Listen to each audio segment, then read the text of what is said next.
এই যে আমাদের বাউর গ্রামে একটা ব্রিজ করা হচ্ছে, মাঠের ব্রিজ। সেই ব্রিজের জন্য রড বাঁধা হচ্ছে। রড বাঁধা রানিং আছে, এখনকার মতো মিস্ত্রি আসেনি আজকে, তো রড বাঁধা রানিং আছে। এই যে কাজ শুরু হয়ে গেছে আমাদের ব্রিজের। এখানে সব রড পড়ে আছে, এখানে মাটি দেওয়া হচ্ছে, সব উঁচু করা হচ্ছে মাটি দিয়ে। এটা ব্রিজ হওয়ার রাস্তা, এই জন্য একটা লেবেল করা হয়েছে।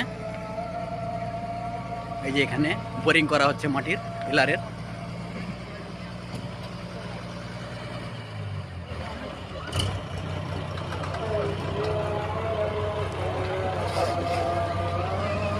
এটা ব্রিজ করার জন্য বোরিং করা হচ্ছে।